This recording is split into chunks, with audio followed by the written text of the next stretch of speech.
지난 이야기, 루이 13세 사후 5살의 나이로 왕위에 오른 루이 14세. 아직 성년이 되지 못한 만큼 어머니 안과 재상 마자랭의 보호 아래 무럭무럭 자랐다. 어린 왕은 춤을 좋아했다. 매일 2시간씩 연습에 매진했고 13살부터 19년간 수많은 무대에 올랐으며 몸이 따라주지 않는 순간까지 계속 췄다. 좋아서 추기 시작한 춤이 어느 순간부터 집착으로 변한 것이다. 그럴 만한 이유가 있었다. 프롱드의 난, 귀족들의 반란은 그의 인생을 송두리째 바꿨다. 대국의 왕세자로 태어나 만인의 사랑을 받았던 아이가 살기 위해 매일 도망다녀야 했고 숨죽여 지내야 했으며 살기 위해서라면 자는 척 연기도 서슴없이 해야 했다. 반란은 그에게 트라우마가 되었다. 파리라는 도시를 혐오했고 귀족들을 불신했으며 권력에 대해 끝없이 갈망하기 시작했다. 어린 왕은 생각했다. 이 세상 모든 귀족들을 자신의 발 아래 두리라고. 이를 위한 첫 무대가 지금부터 시작한다.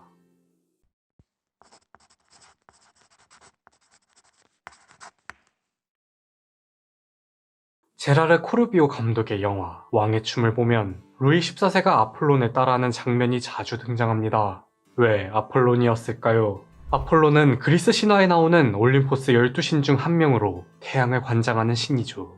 태양은 고대부터 높고 빛나고 신성한 것을 좋아하는 인간들의 숭배 대상이었습니다. 그래서 많은 군주들이 자신을 신격화하는 작업으로 스스로를 태양에 빗대어 표현했어요.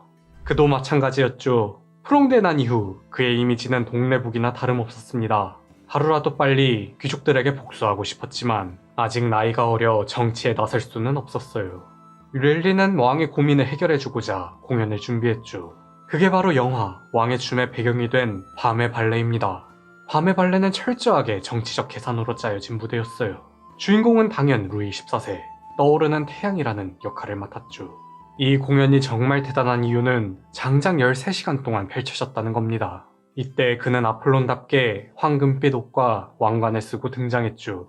그는 마치 진짜 태양이 된 것처럼 연기했어요. 동시에 등장인물들을 꿀리는 연출로 자신의 권위를 드러냈습니다. 공연은 성공적이었고 이후 귀족들은 그가 아폴론 의상을 입고 등장하면 태양왕 만세를 외쳤죠. 코르비오 감독은 실제로 제작에 앞서 고증에 굉장히 신경 썼다고 해요. 그래서 영화 속 안무와 의상 그리고 음악과 무대 장치까지 그 시대의 분위기를 느낄 수 있습니다. 1654년 드디어 성년이 된 루이 14세는 대관식을 치릅니다. 이제 친정을 시작할 수 있었어요. 하지만 그는 여전히 마자랭에게 정치를 맡겼죠. 아직 그는 더 배워야 할 때라고 느꼈던 것 같습니다. 한편 프랑스의 영웅에서 악당이 된 콩대공은 망명한 스페인에서 또 다른 음모를 꾸며요. 그는 펠리페 4세를 설득해 군대를 이끌고 프랑스로 쳐들어갔죠.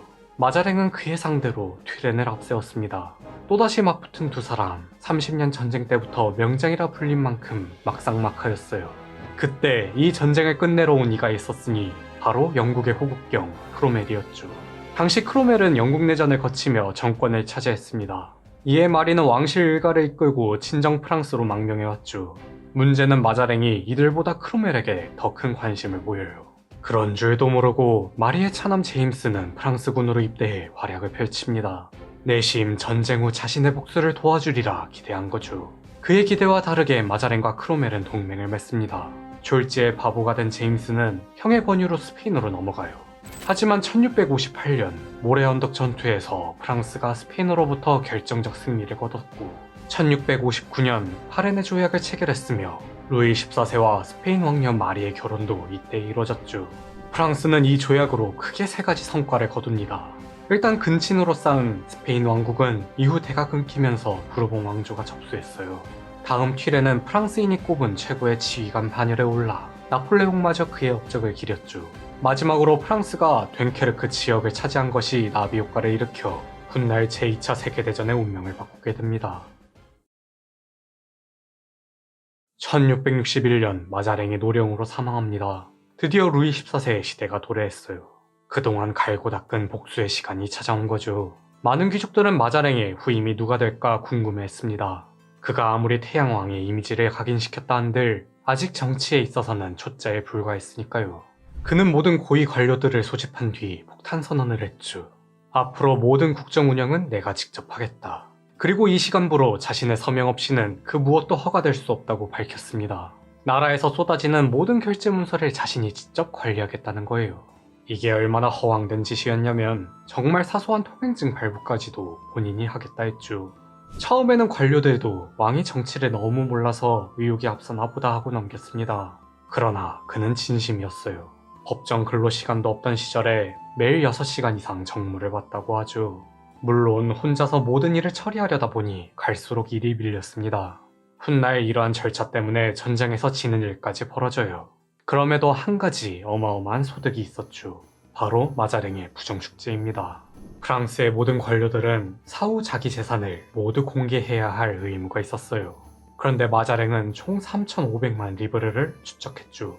이게 얼마나 천문학적인 액수였냐면 마리의 결혼 지참금이 150만 리브르였고 리슐리에의 사후 재산은 약 2천만 리브르였으며 당시 프랑스 연간 예산은 9천만 리브르였습니다. 어마어마하게 해먹은 거죠. 그가 이렇게 재산을 쌓을 수 있었던 가장 큰 이유는 푸케라는 인물 덕분이에요. 푸케는 법복 귀족 출신입니다. 그의 손자는 대대로 옷감무역으로 큰 돈을 벌었어요. 그 돈으로 귀족이 되었죠. 푸케도 상인 DNA를 물려받아 이제 밝았는데요. 그가 마자랭의 오른팔이 될 수 있었던 이유도 그의 자금 융통을 담당했기 때문입니다. 앞서 마자랭의 증세를 추진하다 제1차 프롱드의 난이 일어났다고 했죠. 푸케도 그들과 같은 출신이었지만 정반대로 행동해요. 아무리 봐도 반란이 성공할 것 같지 않은 겁니다. 그래서 이번 기회에 마자랭 라인을 타기로 한 거죠. 그는 빚을 내서까지 마자랭에게 베팅합니다. 이때 45만 리브르를 주고 법무장관이 되죠. 전통 귀족들이 2차 프롱드의 난을 일으켰을 땐 자신의 인적 네트워크를 100분 활용해요. 덕분에 왕실과 마자랭은 파리를 떠나 있으면서도 내부 상황을 정확히 파악할 수 있었습니다.